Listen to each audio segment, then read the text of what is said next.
Uno de los gozos más grandes, uno de ellos, de estar aquí es poder participar en la adoración. Simplemente siempre el contenido de las canciones que son escogidas, la teología de ellas, y si tan solo fuéramos a leerlas sin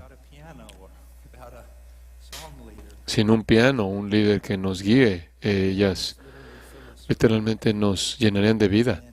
Y después que por el acompañamiento y la guía, todo de una manera que simplemente demuestra un honor y una reverencia mezclada con gozo, y siempre me encanta ser conmovido por la música. Estoy en contra de aquellos que dicen que la música no debe conmovernos. Creo que fuimos creados para ser conmovidos por la música, pero en este día entre los evangélicos, algo que más valoro de estar aquí, primordialmente debo ser conmovido por la verdad de la letra, de la teología que es predicada, y uso esa palabra de esa manera, que es predicada mediante la adoración, porque es proclamación. Es proclamación cuando esta es teológicamente rica, teológicamente correcta, y esa es la razón por la que, como para los hombres, quizás a veces nuestras esposas son más dadas a escuchar a teología sana predicada mediante la adoración, pero sería algo que debemos también, a lo que debemos también entregarnos, en lugar de sentarnos sin pensar en el coche o escuchar algo que es contraproducente a llenar de hecho nuestros hogares, nuestras vidas, de no todo tipo de adoración. No hay todo tipo, porque no todo tipo de adoración agrada al Señor, pero esa adoración que es bíblica, irreverente y gozosa. Antes de que comencemos, vamos a estar en Romanos 12. Antes de que comencemos, jóvenes, muchas veces, todos nosotros van a señalar los errores y las debilidades en la generación venidera. Digo, mi papá lo hizo para mi generación, me imagino que su padre lo hizo para la suya, y ustedes conocen la historia. Saben, cuando una vez que yo era de tu edad, fui a la casa, fui de ida y de regreso, iba ahí en un medio de una tormenta de nieve, y caminé más de 50 kilómetros de ida y 50 de regreso, y lo que queremos que los jóvenes entiendan es que toda generación tiene sus desafíos, podrán ser diferentes, y podremos tener diferentes tendencias, pero toda generación tiene sus desafíos. Y todos nosotros, jóvenes, escuchen, hombres jóvenes, todos nosotros venimos de la misma raíz. Sí, todos nacimos en Adán. Todos nosotros que somos cristianos hemos experimentado una regeneración por igual y compartimos una fe en común. Todos nosotros, todos tenemos batallas, pero nuestras batallas tienen la intención de ser superadas no por el poder de la carne ni la fuerza de la voluntad, sino por la gracia y poder de Jesucristo. Pero todo comienza con la palabra. Romanos 12, versículo 1. Así que, hermanos, os ruego por las misericordias de Dios que presentéis vuestros cuerpos en sacrificio vivo, santo, agradable a Dios, que es vuestro culto racional. No os conforméis a este siglo, sino transformaos por medio de la renovación de vuestro entendimiento, para que comprobéis cuál sea la buena voluntad de Dios, agradable y perfecta. Oremos. Padre, por favor, para la gloria de tu Hijo y la edificación de tu iglesia, para el fortalecimiento de la institución que fue, Señor, formada por tu decreto de la familia, por favor, ayúdanos a crecer como hombres. No un César, no un espartano, sino ser conformados a la imagen de Cristo. Oh Padre, Danos gracia con gracia, multiplica la gracia. En el nombre de Jesús, amén. Ahora, Pablo dice, así que hermanos, os ruego. Saben, la predicación no solo es la comunicación de información, no importa cuán verdadera sea. Aquí vemos un corazón pastoral en Pablo, un gran corazón pastoral. ¿Qué sabe que está pasando? Él sabe que su esfuerzo entero, su empleo entero tiene que ver con asuntos de mucho peso del cielo y el infierno, con la vida y la muerte. Él los llama hermanos, Él los ama. Él los ama y quiere lo mejor para ellos. Y entonces Él no simplemente va a susurrar algo de información. Él está instándoles, les está rogando. Él está exhortándolos. Tantas veces oímos, incluso en la ley, oh Israel, si tan solo tuvierais un corazón, ¿cuántas veces en Proverbios? Lo mismo, oh hijo, escúchame, oye mis palabras, escucha la voz de tu madre, o simplemente sigue. No es simplemente una transferencia de información, una comunicación incluso de verdad, sino que es instar.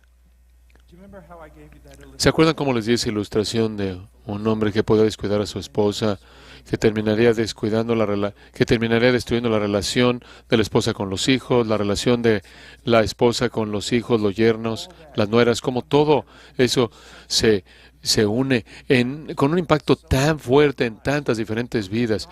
Pero con la piedad es lo mismo, hermanos. El impacto que la piedad puede tener.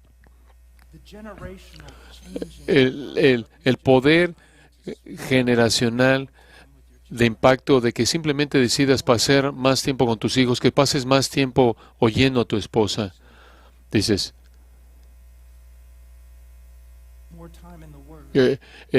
pasar más tiempo, que pases más tiempo en la palabra. El impacto positivo que puede tener es como arrojar una piedra en medio de un lago muy calmado y simplemente ver el impacto que tiene en todo. Entonces Pablo está instando y los insto, y cuando veo el espejo de la palabra y veo en donde necesitamos hacer correcciones, no solo es, necesito hacer correcciones, es una exhortación, pero siempre con el conocimiento de que Dios no manda nada que su pueblo no puede obedecer. Él dice, así que hermanos, os ruego por las misericordias de Dios. Ahora, ¿qué está pasando aquí? ¿Cuáles son las misericordias de Dios? Bueno, lo primero que necesita ver usted es el así que. Y mantenga ahí su lugar y vaya a Efesios capítulo 4. Quiero que vea algo. Quiero que vea algo que es extremadamente importante, que le va a ayudar a entender la vida cristiana. En el capítulo 12, versículo 1, así que, en Efesios 4, versículo 1, pues, en estos dos casos hay un cambio fuerte que se está realizando, un cambio de dirección en ambas epístolas y nos ayuda a entender cómo vivir la vida cristiana. Y acabo de decir eso. Muy bien, mantenga ese pensamiento. Así que, hermanos, os ruego por las misericordias de Dios. ¿Cuáles son las misericordias de Dios? ¿Cuáles son? En este contexto, tendré que decir los primeros 11 capítulos de Romanos.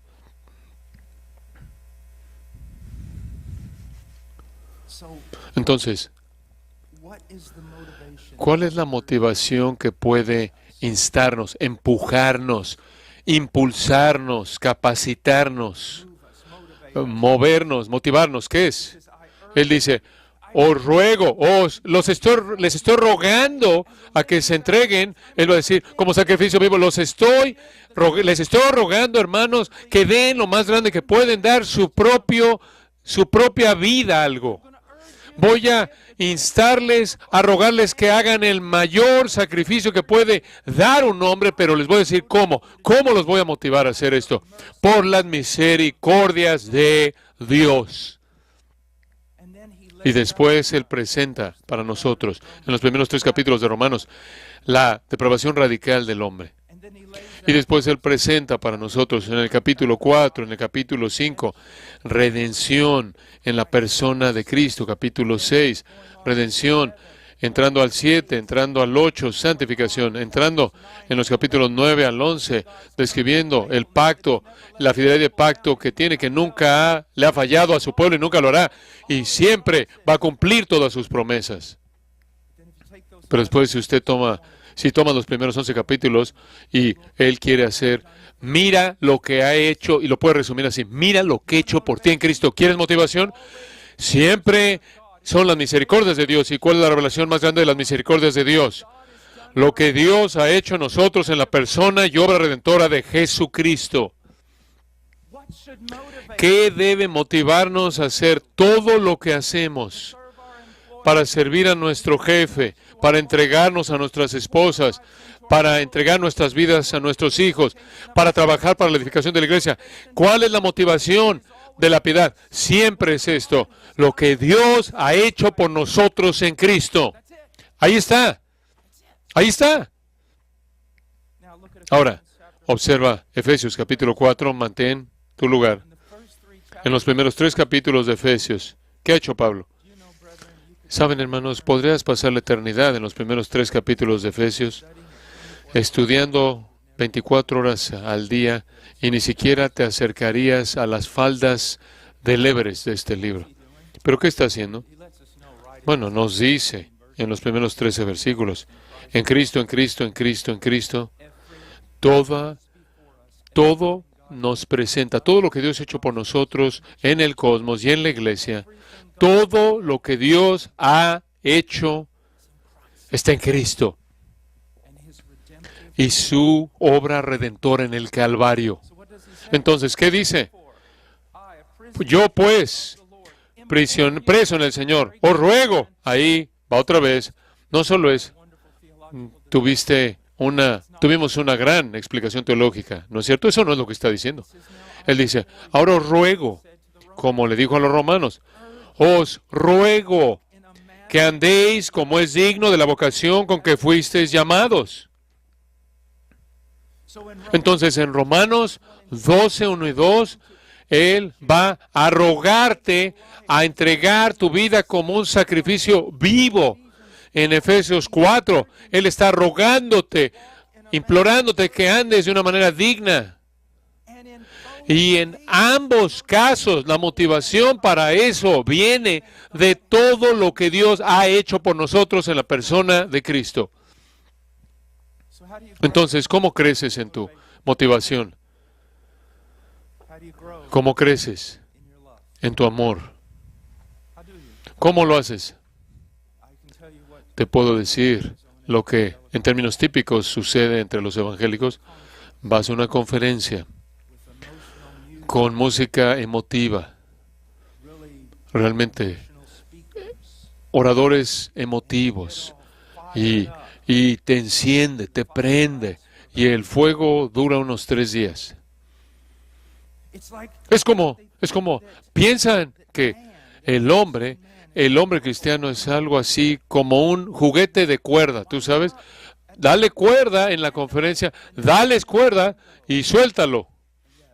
Y dura solo unos 2 días. ¿Y sabes qué? Después, cada vez que un hombre pasa por esto, ¿sabes lo que pasa? Se vuelve más y más amargado, porque se vuelve más y más desesperanzado, porque llega a entender que nunca voy a crecer y madurar, nunca voy a caminar con pasión por Cristo. Y después alguien viene y dice, necesitas caminar con pasión en Cristo, y claro, está tan enojado como puede ser. ¡Ya! ¡Páralo! Otra manera con la que tenemos que tener cuidado es que cuando hablamos de, tú sabes, siempre es la gran convención y salir ahí y ser un guerrero y un campeón para Cristo y todo. Y los hombres en las bancas están, bueno, mi vida entera, mi familia y todo se está desmoronando. Entonces necesitamos más que solo venir a la conferencia y que te den cuerda. Como siempre le digo a la gente, me encanta realmente los seminarios bíblicos, pero los seminarios bíblicos no pueden hacerte un hombre de Dios, únicamente te dan las herramientas para que tú puedas pasar el resto de tu vida creciendo para llegar a ser, para ser un hombre de Dios. Entonces, las conferencias no solo pueden darte cuerda, tienen que darte algo que te lleves a casa, pero llevártelo a casa no es suficiente.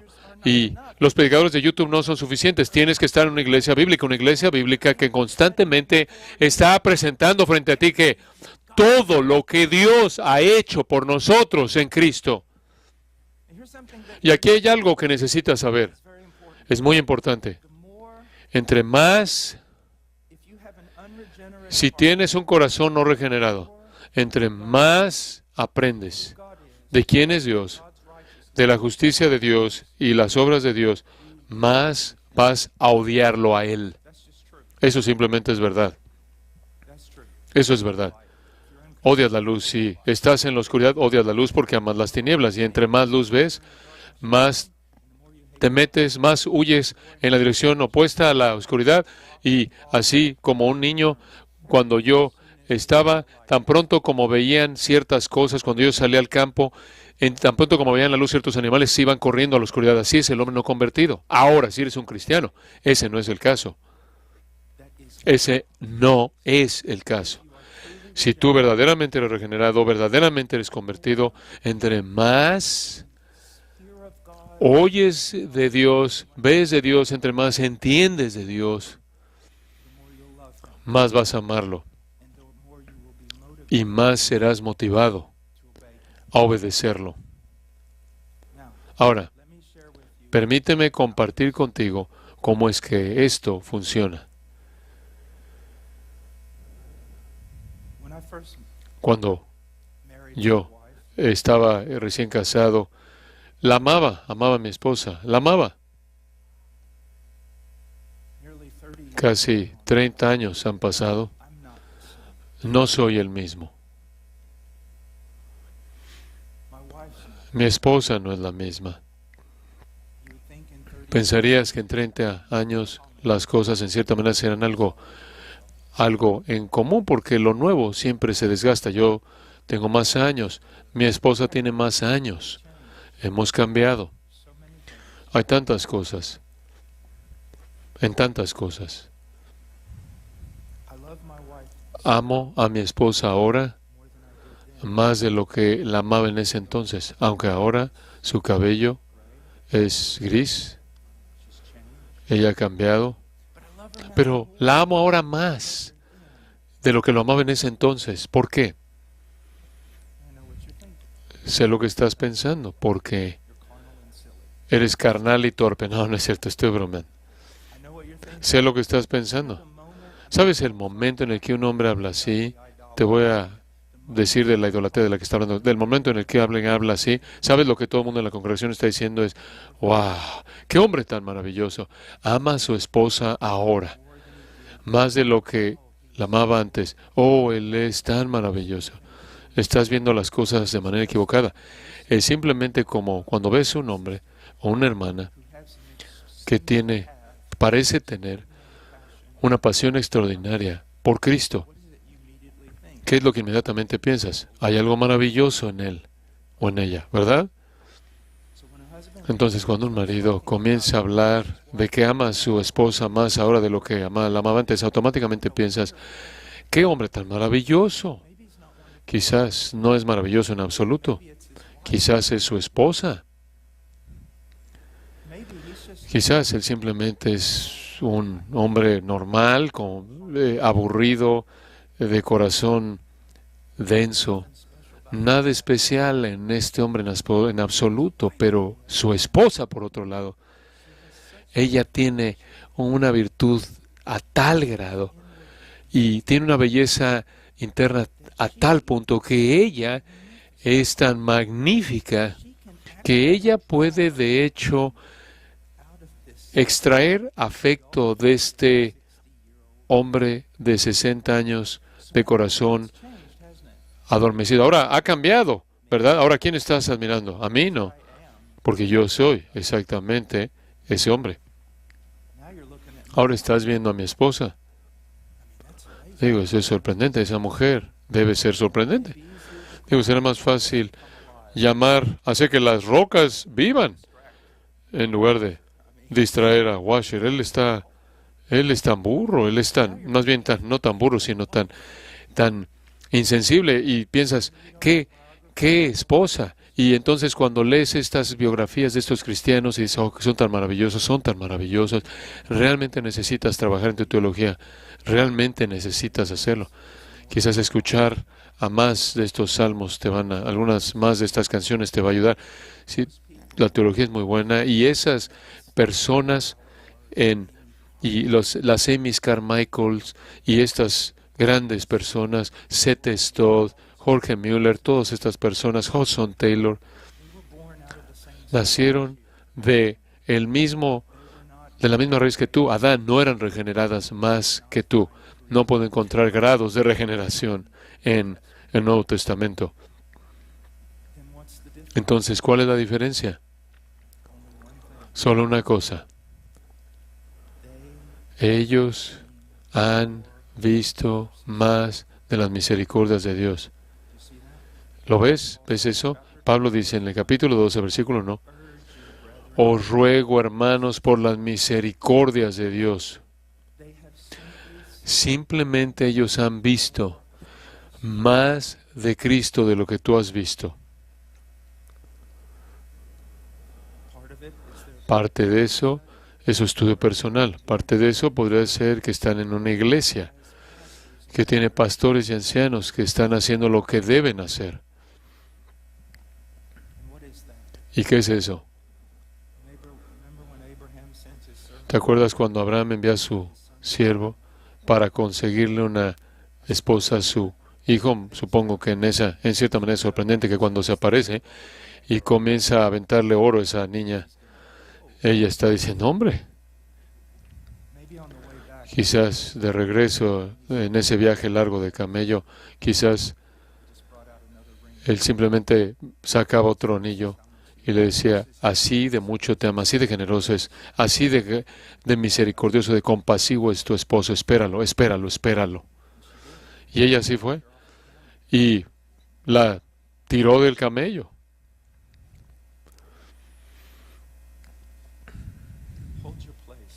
Mantén tu lugar, porque sé que hay algunos predicadores aquí. Simplemente mantén tu lugar. Quiero que veas algo. Colgaría esto en el estudio de todo predicador si pudiera, aunque esto no está dirigido en absoluto a la predicación. Ciertamente hay una mente para la plata, el oro es tomado de ahí y los hombres se meten a las tinieblas en los límites más extremos, escudriña la roca y la oscuridad en la sombra profunda. Él envía una herramienta lejos de la habitación y cuelgan de aquí para allá, lejos de los hombres. La tierra, de ahí sale alimento y debajo de eso son rocas y hay zafiros y su polvo contiene oro.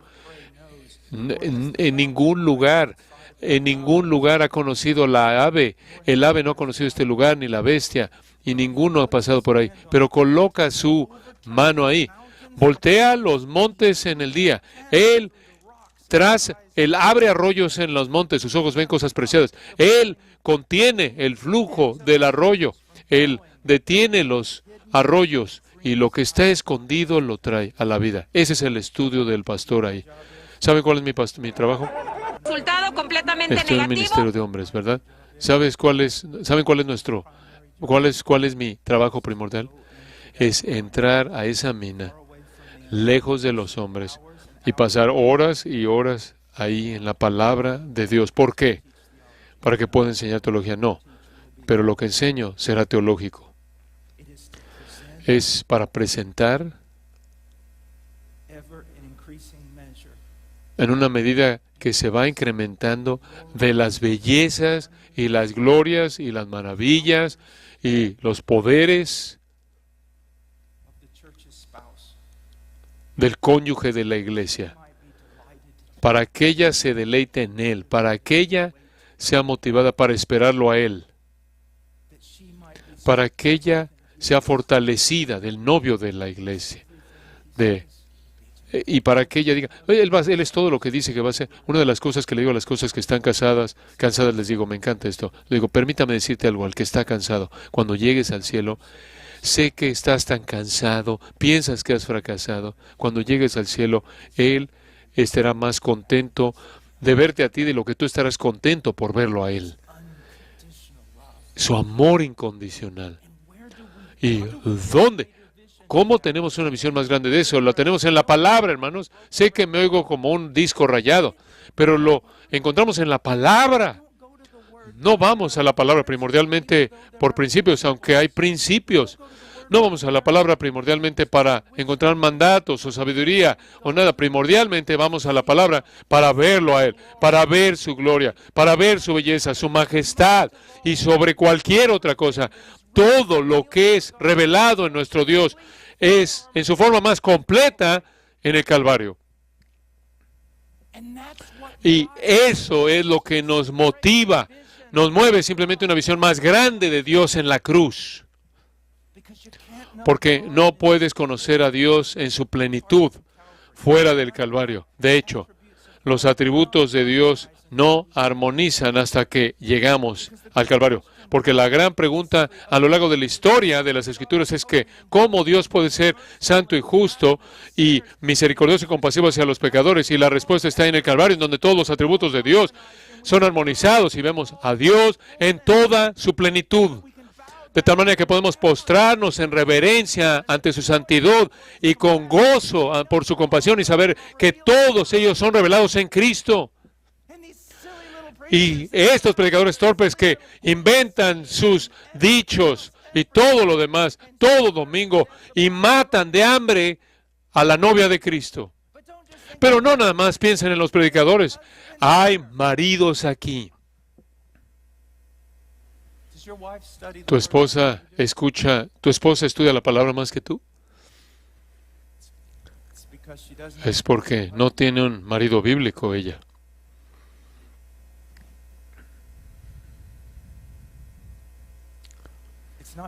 No es solo el predicador el que debe entrar en las profundidades de la mina, es el marido que debe entrar en las profundidades de la mina y enseñarle a su esposa cómo entrar en las profundidades de la mina y enseñarle a sus hijos cómo entrar en las profundidades de la mina. Tiene que ver a un hombre que no es perfecto porque no lo hay. Tiene que ver un hombre que va a sus hijos y le dicen, he pecado contra ti, fue impaciente esta mañana, por favor, perdóname. Y después cuando dicen, está bien, papá, el padre dice, no está bien, por favor, dime que me perdonas. No necesitan ver un papá perfecto, pero necesitan poder ver que Dios, es a ese Dios y esa cruz, y ese Nazareno, que está en control de mi papá. Esa mirada, lo veo. No es perfecto como Él es. Vemos esto por toda la Biblia. De hecho, la piedad que no fluye de todo lo que Dios es para nosotros, todo lo que ha hecho por nosotros en Cristo es una piedad que de alguna manera está conectada a la idolatría. Es todo para Él. Y esto es tan importante, hermanos, es tan importante que veamos esto. Cuando salí del seminario, tú sabes, yo me preparé, determiné hacer una cosa, quiero hacer una cosa. Entonces decidí que aunque mi coeficiente intelectual esté un poco limitado y mi preparación académica esté algo limitada, voy a tomar todo versículo que puedo encontrar de la preencarnación de Cristo para verlo en gloria y lo voy a estudiar. Y después voy a estudiar a los hombres del siglo II hasta Martin Lloyd Jones, aunque muchas veces incluyo al Dr. MacArthur ahí. Y estudio a cada uno de esos textos y trato de aprender de hombres de los últimos casi 1800 años. Quiero ver a Cristo. Quiero ver ahí. Quería ver a Cristo. Si hay alguna pasión, si hay algo en mí, ha sido la palabra de Dios mostrándome a Cristo. Mostrándome a Cristo. Lo he visto a Él. He visto himnos y los antiguos. Muéstrame a Cristo. Y eso, ahí es. De ahí viene la pasión. Si viene de la voluntad personal es pecado. Si viene de un hombre extraordinario o mujer, es anticristo. Viene simplemente de una visión más grande de Cristo. Y esa es la razón por la que nuestras canciones tienen que estar llenas de Cristo. Esa es la razón por la que la predicación tiene que estar llena de Cristo. Conforme todo apunta a Cristo. Yo cuando enseño acerca de la ley, acerco la ley nos lleva a Cristo. El propósito de la ley. Estoy enseñándole a los niños a lo largo del libro de Proverbios en este momento y una de las cosas que constantemente estoy amartillando es que Proverbios en muchas maneras funciona como la ley. ¿Cómo? Bueno, es que vas a la ley y te muestra tu pecado y te lleva a Cristo. Vas a Proverbios, te muestra que eres un insensato, un necio y te apunta a Cristo. Pero está ahí. Y vemos eso si ves en 2 Corintios 5, quiero ver un texto que con frecuencia es muy mal interpretado. 2 Corintios 5, 14. Porque el amor de Cristo nos constriñe, pensando esto, que si uno murió por todos, luego todos murieron. El amor de Cristo nos constriñe o nos controla. Ahora, tantas personas, todo el mundo reconoce que es un genitivo, digo, hay un de ahí. Pero muchas personas piensan, oh, sabes, fue el amor, el gran amor de Pablo por Jesús que lo motivó. Pero no es lo que está diciendo. Fue el gran amor de Cristo hacia Pablo que lo impulsó. Hermanos, cuando ustedes y yo nos vemos en el espejo y vemos nuestro amor por Cristo, no hay mucha motivación. No encuentro ninguna motivación al examinar mi amor por Cristo. De hecho, en cierta manera, he dejado de estar luchando en esas áreas. No hay poder ahí. Hay causa de lamento con frecuencia.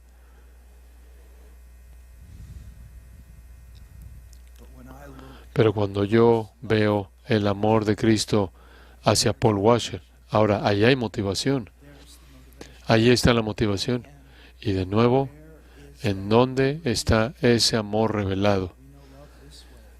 En esto conocemos el amor. Ve a 1 Juan 4. ¿Cómo conocemos el amor? ¿Cómo conocemos el amor? ¿Cómo conocemos el amor?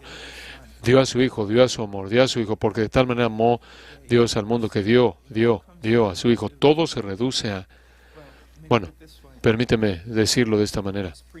Estaba predicando en este auditorio, en esta universidad, y se me acercó un hombre años atrás y estaba furioso. ¿Por qué estás hablando tanto del pecado? ¿Por qué estás hablando del pecado? ¿Por qué estás hablando tanto del pecado? Yo le dije, porque quiero que ames a Dios. ¿Qué? Sí, ¿nunca has leído la que ella amó mucho porque se le perdonó mucho? Pero no puedes saber cuánto se te ha perdonado si no sabes cuán pecaminoso eres. Y no puedes entender cuán maravilloso es el perdón si no te das cuenta del calibre de la persona infinita gloriosa que es y cómo lo hizo.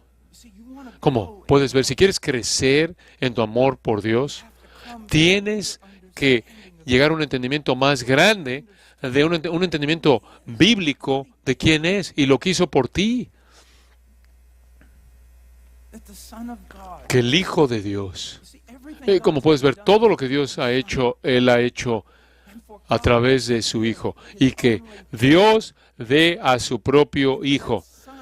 Y que ese Hijo se humille y adopte carne humana. Y vino en semejanza de carne humana. No quiere decir que su cuerpo era corrupto o pecaminoso, sino que su cuerpo estuvo expuesto como una herida a todas las consecuencias de la caída. y que Él vive una vida perfecta y sufre cosas incontables, incluso aún antes de ir al Calvario. Y después en Getsemaní, tomando esa decisión, no se haga mi voluntad. Y después yendo al Calvario, y ahí siendo callado por 3 horas en un cuarto con las ola tras ola tras ola de la ira del Dios Todopoderoso derramada sobre Él. Y te puedo asegurar que después de una eternidad y eternidad vas a entender muchas cosas que no entiendes, pero yo creo que nadie, ni siquiera un arcángel, nadie jamás va a comprender el sufrimiento que le sucedió a Cristo en esas 3 horas, encerrado en ese cuarto. Solo el Dios Todopoderoso lo entiende. El precio que fue pagado para salvar a miserables. Y entre más entiendes eso, hermano, entre más entiendes eso, si no te conmueve, tienes que ir con el pastor a buscar consejería, porque posiblemente no eres convertido, pero entre más creces en tu conocimiento de Dios en Cristo, no vas a necesitar que te den cuerda como un juguete. No va a ser como un momento en el que tomaste mucho azúcar y luego chocas y caes. Solo será.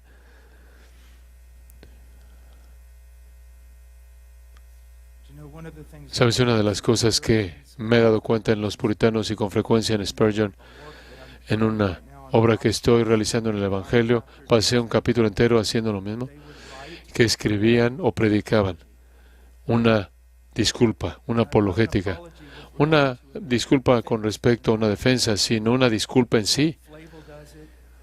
Flavel lo hace, Owen lo hace.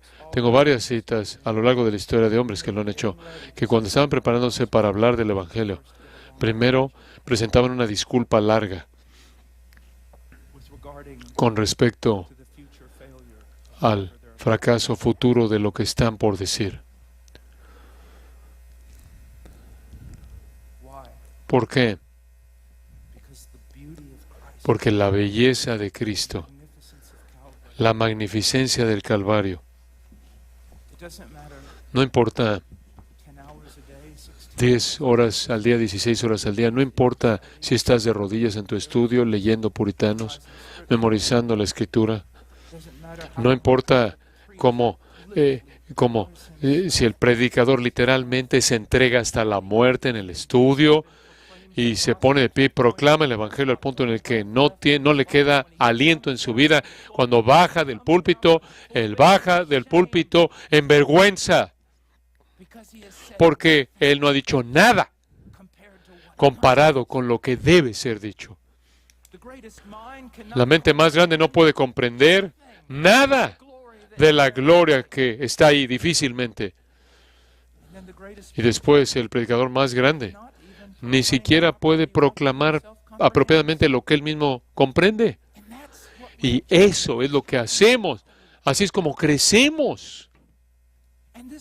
Y esta es la vida eterna. Esto es la vida eterna. Conocer a Dios y conocer a Cristo. Con frecuencia digo esto particularmente a estudiantes. Ustedes saben, la vida eterna presenta un problema inmensamente difícil. ¿Por qué? Digo, lo mundano. Tarde o temprano lo mundano tiene que asentarse, porque si estamos hablando de calles de oro y todo ese tipo de cosas, digo, ¿por cuánto tiempo puedes hablar de eso hasta que se vuelve aburrido? Hay un problema de monotonía en la ética eterna. Pero no lo hay. ¿Por qué? Porque hay algo más allá de la creación. Hay algo que está ahí, que es infinito. Infinito. La gloria. No solo gloria, belleza, esplendor, gozo de Dios. Y correr por toda la eternidad persiguiéndolo, de tal manera que después de 1000 eternidades ni siquiera has llegado a las faldas de ese Everest. ¿Ves eso? Y eso es lo que hacemos ahora. Eso es lo que la predicación primordialmente es. ¿Es qué? Es el predicador buscando rastrear esa gloria para mostrársela a la gente tratando de ver más y más gloria, y conforme ven más y más de Cristo,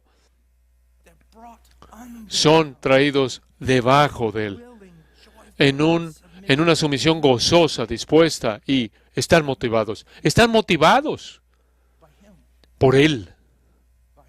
Por Él.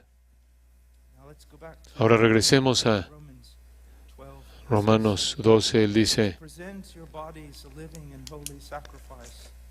a fin de que presentéis vuestros cuerpos en sacrificio vivo, santo, agradable a Dios. Es interesante que presentéis es un auristo. Es como que aquí el profético es como casi un llamado profético del Antiguo Testamento a los romanos y a nosotros. En lugar de pensar que Pablo está diciendo, ¿sabes? Cada día vuélvete a comprometer al ir enfrente de la iglesia, como hacen toda iglesia, un llamado al altar cada vez que pasan al frente. De eso no está hablando. Es más una idea de, y este será mi llamado a ti. ¿Hasta cuándo, hombres, van a cojear entre dos opiniones? Si Yahweh es Dios, entonces sírvelo. Si Baal y este mundo son Dios, entonces sírvelo. Pero deja de caminar entre dos opiniones. De una vez por todas, ve, de una vez por todas, por una vez en tu vida, considera las palabras que se hablan de manera común. Jesús es Señor. Toma una mirada larga y bíblica, y no solo en este momento para que algo suceda al final de que yo hable, sino ve y sigue viendo. Ve a tu pastor y dile, enséñame cómo ver. Ve a tus grupos de estudio bíblico con hombres que genuinamente están enseñándote lo que es ver esto. ¿Hasta cuándo continuarás cogiendo entre dos opiniones? A veces estoy trabajando con alguien quizás que está tratando de aprender a cómo disparar un arco. Algún niño está hablando de cómo empujar mejor unas pesas o hacer una mejor sentadilla, y yo lo veo y le digo, tienes que cambiar esto, esto y esto. Y unas veces dicen, bueno, solo quiero seguir siguiendo esto. Si sigues haciendo esto, vas a seguir con los mismos resultados. ¿Quieres los mismos resultados? Sigue haciendo lo mismo. Es como tarde o temprano tienes que romper. Tienes que romper finalmente con eso y decir, ¿por cuánto tiempo he estado en la vida cristiana en donde en cierta manera estoy caminando entre dos opiniones? Tengo un pie en el mundo y un pie en el reino y estoy simplemente ahí. Dices, bueno, ¿me estás diciendo que lea la Biblia? Bueno, has hecho muchos compromisos para leer la Biblia. ¿Has hecho otros compromisos para orar más? Bueno, sí. ¿Ha funcionado? Bueno, no necesariamente. Muy bien. Entonces, ¿qué vas a hacer ahora?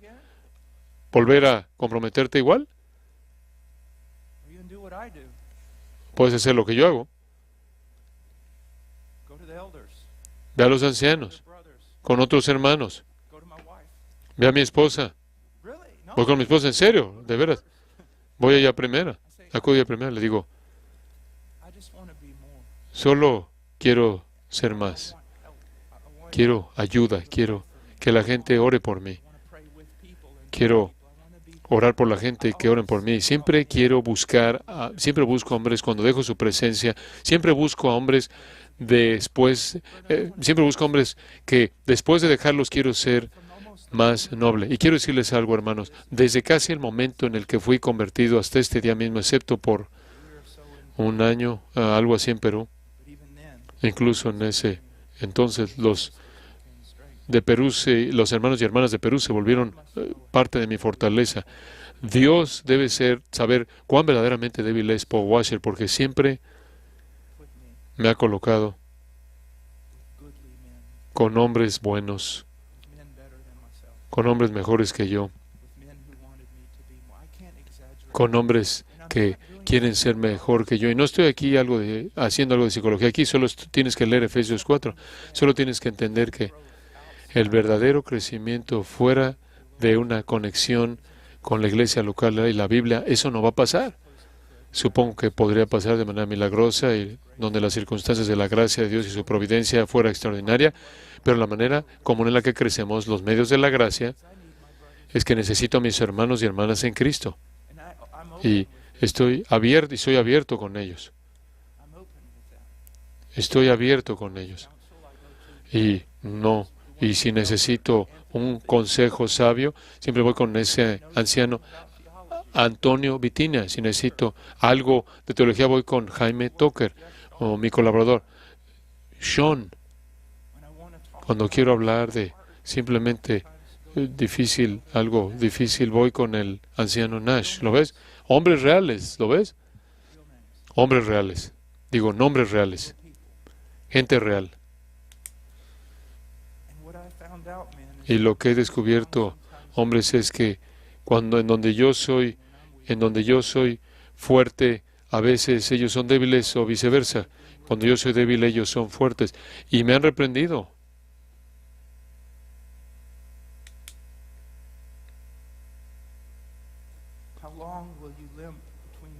¿Hasta cuándo vas a titubear entre dos opiniones y cuándo vas a decir, mira, cuánta vida me queda? Presentar tus cuerpos en sacrificio vivo, agradable a Dios. Me parece interesante aquí que usa la palabra cuerpo. Me parece muy, muy importante. El cuerpo físico soma, presenten sus cuerpos. ¿Qué quiere decir? Bueno, simplemente digámoslo, presentémoslo en nuestro mundo hoy. Nos acercamos a alguien, profesan fe en Cristo, de manera clara se han entregado al mundo, a la carnalidad, al pecado, y hablas con ellos de ese asunto, y ¿qué es lo primero que sale de su boca? Bueno, no conoces mi corazón. No conoces mi corazón. No conoces mi corazón. No juzguéis, no sea que seáis juzgados. No tuerzas la Escritura, no seas como Satanás. No vas a ser como Satanás. No me conoces. No conoces mi corazón, no puedes leer mi corazón. No tengo que leer mi corazón. ¿Qué haces con tu cuerpo? ¿Qué haces con tus ojos? ¿Qué haces con tus palabras? ¿Qué haces con tus oídos? ¿Qué haces con tus manos? ¿Cuál es la dirección de tus pies? ¿Cómo estás caminando? Cuando hablas de corazón, hermano, estamos hablando de el centro de control mismo de todo lo que eres. Controla tu voluntad, tus emociones, todo. Entonces, no pienses que de alguna manera puedes tener diferentes compartimentos que no se relacionan entre sí. Si Él tiene tu corazón, Él va a tener el resto de ti. Cuando la Escritura dice, bienaventurados los de limpio corazón, muchas veces tenemos esta idea de blanco, limpio. Creo que la idea ahí es bienaventurados aquellos que tienen corazones sin mezcla, sin ninguna lealtad que compite. Ahora, ninguno de nosotros podemos decir eso de manera completa, ni siquiera el apóstol Pablo. Jesús podía, pero ahí se encuentra la batalla. Cuando alguna competencia se levanta, corta su cabeza, enfréntalo de manera severa, no te justifiques por ello. Él dice, presenta tu cuerpo santo, agradable, como un sacrificio santo, agradable a Dios. Tantos predicadores de antaño, cuando era joven, decíamos, es que el problema con el sacrificio vivo es que quiere bajarse del altar. Es un sacrificio vivo. Pero escucha eso. Tantas veces creo, el arte es algo maravilloso, créelo, no me encanta el arte. La mayoría de la gente se sorprende que incluso puedo leer, me gusta el arte. Pero algunas veces ves el arte religioso y te das cuenta de cuánto daño ha hecho. Por ejemplo, el concepto de la mayoría de la gente de Jesús se basa en ideas o arte muy equivocadas, no bíblicas, que ni siquiera deberían haber sido pintadas en primer lugar.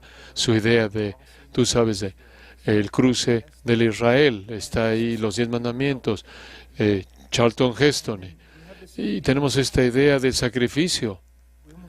Casi tenemos esta idea católica de algo, quizá una idea estoica, morbosa, de sufrir por sufrir.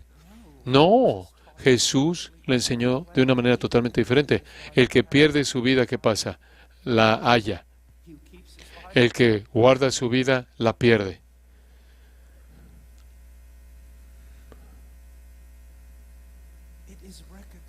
Es reconocer que de tal manera amó Dios que dio. Entonces, cuando trato de llegar a una definición bíblica del amor divino, para mí una cosa que es suprema es la abnegación, la entrega abnegada de Dios entregándose a sí mismo. Incluso cuando entrega a su Hijo, se está entregando a sí mismo por el beneficio. Él está entregándose a sí mismo. Incluso la humildad de eso. ¿Sabes? Una de las cosas que realmente es útil para mí, olvido cómo se llama lo que estaba leyendo, fue muy útil. Quizás fue O'Brien, pero él estaba hablando de Filipenses, en que vemos que Cristo se humilló a sí mismo. Pero ahí hay humildad. Y el punto que él presentó fue, no limites ese atributo de la humildad a la encarnación. La humildad de Cristo fue una manifestación de humildad divina, de que Dios se entregó a sí mismo. Creo que hay algo de verdad en eso. Y que en eso encontramos gozo. Yo te desafío. Simplemente continúa, tú sabes, siendo egoísta en casa, peleando con tu esposa pensando que has hecho algo bien porque tú trajiste dinero en casa y no has sido fiel, no has sido infiel. Sigue haciendo eso.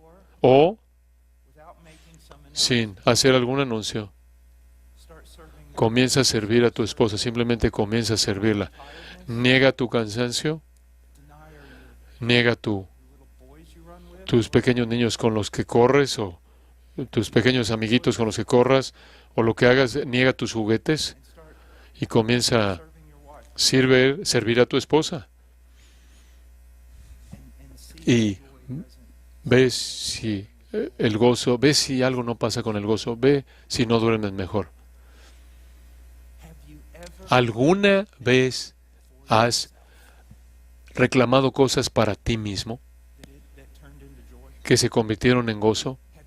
¿Alguna vez has hecho demandas que se convirtieron en gozo? ¿Alguna vez hiciste declaraciones? ¿Alguna vez demandaste tus derechos y te trajo paz?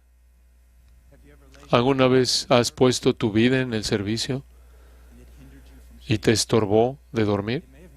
Quizás te pudo haber estorbeado de dormir simplemente por el gozo de eso. ¿Te das cuenta? Él no está tratando de lastimarte. Él no está tratando de convertirte en un monje por causa de ser un monje. Él está diciendo, esto realmente es el camino al gozo. Es el camino a la vida. Y la vida no solo es respirar, inhalar y exhalar. Eso no es la vida. Eso es existencia. Un hombre me dijo en una ocasión, hijo, la mayoría de la gente, un hombre mayor dijo, la mayoría de la gente se muere 30 años antes de que sean sepultados. Simplemente existen. Y como Perú dices, estás vivo porque en Perú dicen, vives porque el aire es gratis. Lo haces una vez más. No quieres simplemente no debes estar existiendo con tu esposa, no debes seguir existiendo con tus hijos, no debes simplemente seguir existiendo con tu iglesia. Debes vivir. ¿Y cómo vives? No es atrayendo todo a ti mismo, es hacer lo que Cristo hizo, hacer lo que Dios mismo hizo, es entregarte a ti mismo. Quiero decirte cuánto más eficaz es cuando haces ese compromiso y haces eso dentro de un grupo de hombres que te conocen y te hacen rendir cuentas. en una iglesia en donde este tipo de cosas son predicadas. Presenta tu cuerpo en sacrificio vivo, santo. Hay tanto que decir aquí. Separado para Dios. Separado para Dios.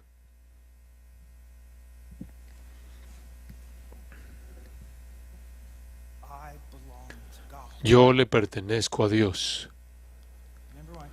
¿Se acuerdan cuando hablo de meditar en la mortalidad de vez en cuando? Medita en esto. No eres tuyo. Tú no eres tu propio dueño. Por precio fuiste comprado. Pasa una semana o dos meditando en eso. No sois vuestros, yo no soy mío. He sido separado para Dios, lo cual tanto es un privilegio como una responsabilidad. Una de las cosas que me encantan de, ustedes saben, esta nueva traducción del legado es que presenta la idea de doulos. Yo le pertenezco a Él.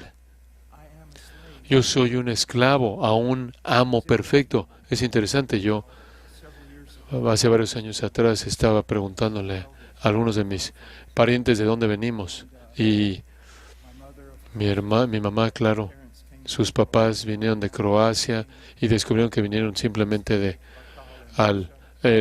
la parte oeste del lago Baikal en Rusia. Los rusos dicen, ¿cómo entendemos? Ahora entendemos mucho de ti, hermano Paul, en tu predicación, porque está relacionado a nosotros los rusos, pero el asunto de Washer, ¿de dónde viene eso? Ahora, no sé, porque ustedes saben, hay todo tipo de árboles genealógicos y todo, pero lo consulté en diferentes ocasiones y encontré una consistencia. ¿Saben por qué mi apellido? Porque, según ellos, ¿saben por qué mi apellido es Washer? Según ellos, podría estar mal. Descubrí ahí en el árbol genealógico Washer que decía, Él lava las ovejas de su Señor. Éramos meros esclavos en un periodo insignificante. Si tu nombre era Tanner, quiere decir que tú teñías las pieles, nosotros las lavábamos. Y cuando comienzas a ver lo que hacían es que no tenían vida fuera de lo que hacían, ¿ves la diferencia aquí? Es que este es el que me hizo, este es el que es más sabio que todos, y este es el amo que me ama más de lo que jamás yo podía amarme a mí mismo. Y Él me separó para su servicio. Y su servicio no es solo la gran comisión. De hecho, eso ni siquiera es en donde comienza. Ahí. Es servicio para Él en adoración. Y me parece interesante que la misión ahí en Hechos 13 comienza con ministrar al Señor. Es ministrar al Señor. Buscar ser conformado a su imagen.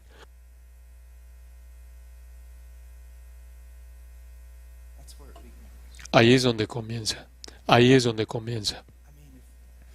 Ahí, digo, si tú trabajaras para mi negocio y lo echaras a perder, yo tendría misericordia.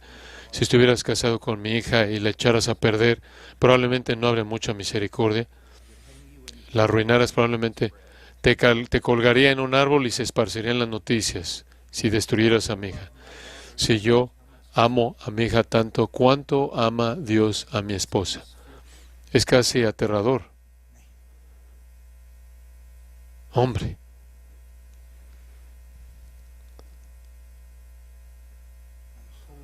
Soy santo para Él en adoración, santo para Él con nuestras esposas, con nuestros hijos,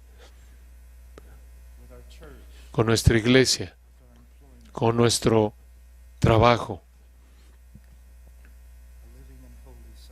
Un sacrificio vivo, agradable, santo para Dios.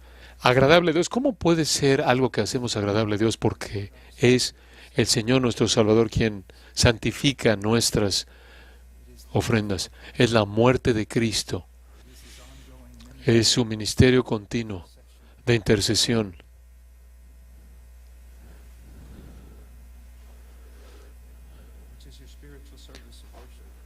¿Qué es vuestro culto racional? Algunos lo traducen su servicio racional de adoración. Siempre pienso que es simpático que siempre vamos a los extremos.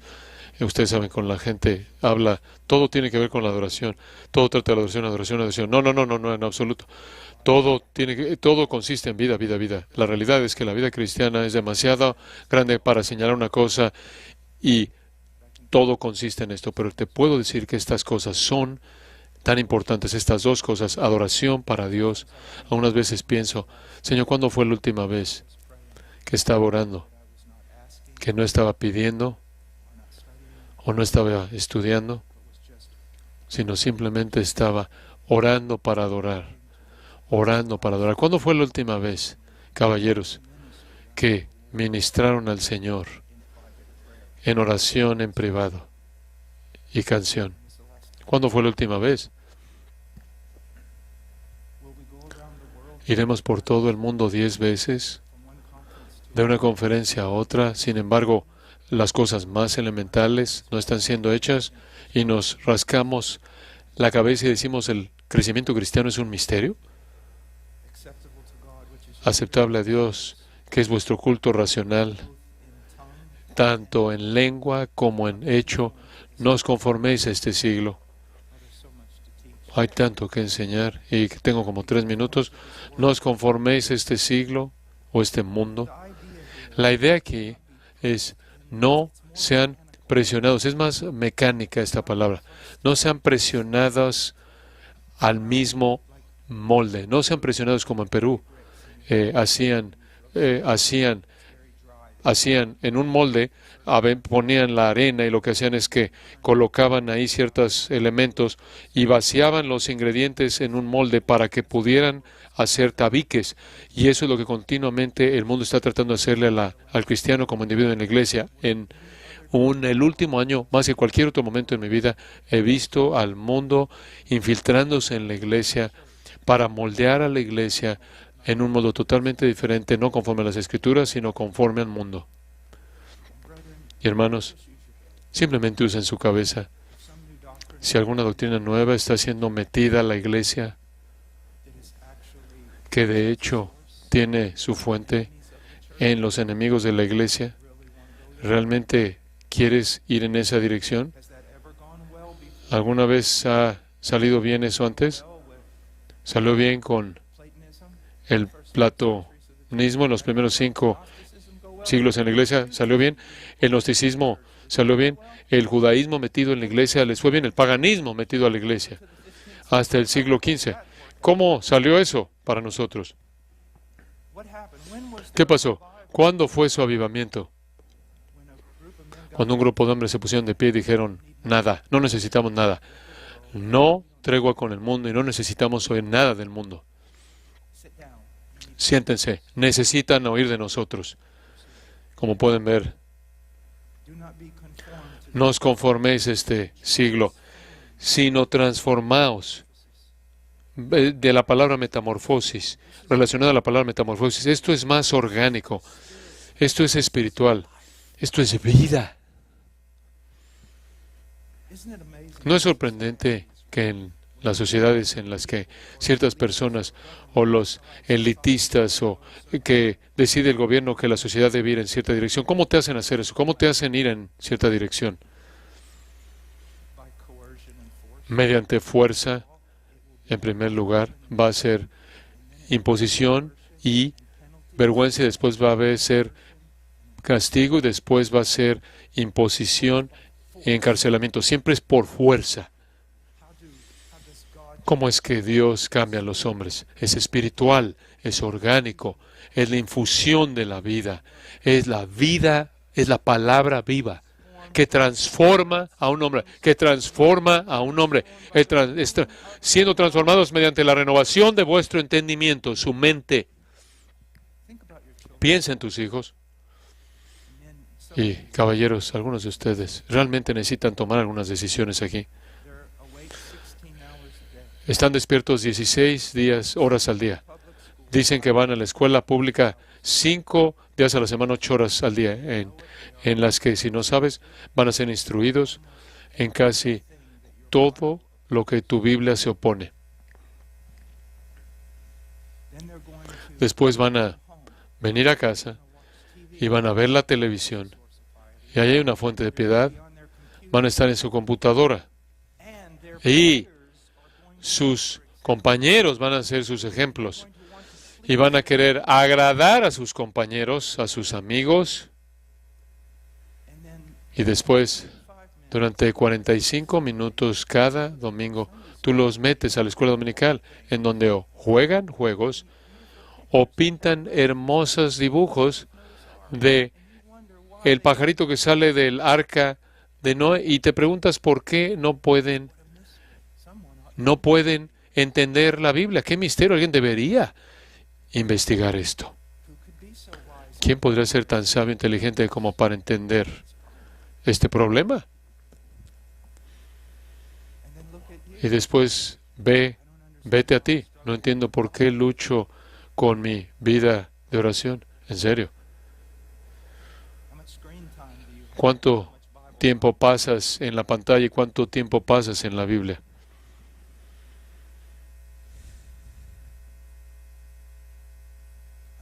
Digo, es como ese gran predicador del que les contaba David Miller. Digo, no se necesita ser un experto en cohetes. Simplemente piensa en lo básico. He hablado con tantos hombres en esta semana aquí, ahí en el coche. Y era como me conté una anécdota de mi esposa en Rumania, conforme le enseñaba a estas niñas por 3 días. Un día finalmente se acercó en preguntas y respuestas y digo, sabe, señora Washer, gracias por todo, pero parece como que en todas tus respuestas a nuestras preguntas necesitamos estar en la Escritura más y necesitamos orar más. ¿Por qué es eso? Y ella dice, bueno, es porque necesitas estar en la Escritura más y necesitas orar. No sé qué más decirte. Me imagino que hay opciones. Podrías correr aquí a una de las iglesias aquí, pero probablemente ya has hecho eso. Es la Escritura. Y es darte cuenta como hombre que no fuimos creados en el cuerpo de Cristo para ser llaneros solitarios, para estar solos. Eso no es cierto. Hierro con hierro se aguza. El que anda con sabios, sabio será. Pero el que se junta a necio sufrirá daño. ¿Sabes por qué tienes a un hijo que tiene 28 años de edad y todavía actúa como niño? Es porque toda su vida, la única influencia que ha tenido en su vida son los otros jóvenes de su edad. ¿Y dónde están los hombres? ¿Dónde están los hombres? ¿Dónde están los hombres? Espero que estén aquí. Y debes saber esto, conforme cerramos. Si ves a tu alrededor y ves las cosas que están saliendo mal en Estados Unidos y la pérdida de hombres, y ves a tanta oscuridad que se está propagando, por favor entiende que Cristo está en control de las naciones. Cristo está haciendo más ahora que quizás en cualquier otro momento en nuestra historia. Él está despedazando naciones en juicio y está levantando otras. Y Dios todavía está salvando a personas, como en un estudio bíblico anoche profesó alguien fe en Cristo, y Dios está salvando personas. Y quiero alentarte que el epicentro de las misiones del mundo y el cristianismo podría estar cambiando. Podría estar cambiándose a otros lugares, pero está saliendo a otros lugares. Cuando Dios despedaza una nación, levanta otra nación. Veo lo que Dios está haciendo y ha hecho durante los últimos 20 años, por ejemplo, en África. Los grandes hombres que están ahí, teólogos, eruditos, con piedad, iglesias bíblicas, ejemplo. Ven lugares en Sudamérica, en la República Dominicana, en Perú, Ecuador, diferentes lugares, Honduras, en donde Dios está levantando a hombres. Veo en Asia, en donde es difícil ver, porque hay tanto sufrimiento, pero están sufriendo como hombres. Quizás tengas miedo de nuestro país y debes orar por nuestro país. Debes orar por el reino, pero no tengas miedo del reino. No tengas miedo por el reino. No tengas miedo por el reino. Si todo el infierno se vaciara, si todos los ejércitos del mundo se unieran en un ejército grande, enorme para atacar el trono de Dios, sería como un pequeño mosquito que se está pegando contra el granito. No tengas miedo. Y debes saber esto. No toda la opresión del Medio Oriente puede detener en la extensión del Evangelio. No todos los opresores en el mundo pueden hacer algo en contra del poder del Evangelio. No, este no es un momento para temblar, para corazones pequeños y espíritus limitados. Este podría ser el peor de los tiempos, pero también podría ser el mejor de los tiempos. Seamos como hombres, no neandertales. Seamos hombres. ¿Qué significa eso? Seamos conformados a Cristo y entreguemos nuestras vidas en servicio por Él y por aquellos a quienes Él ama. Oremos.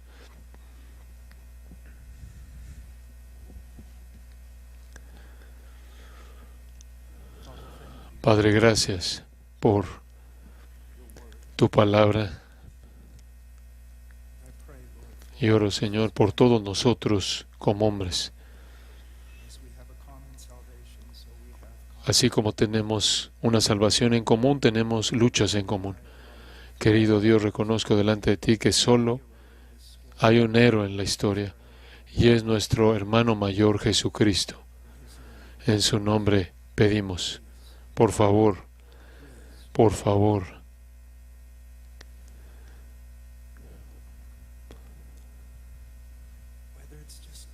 sea solo gracia multiplicada o gracia que supera todo, por favor, que ámenos. En el nombre de Jesús. Amén.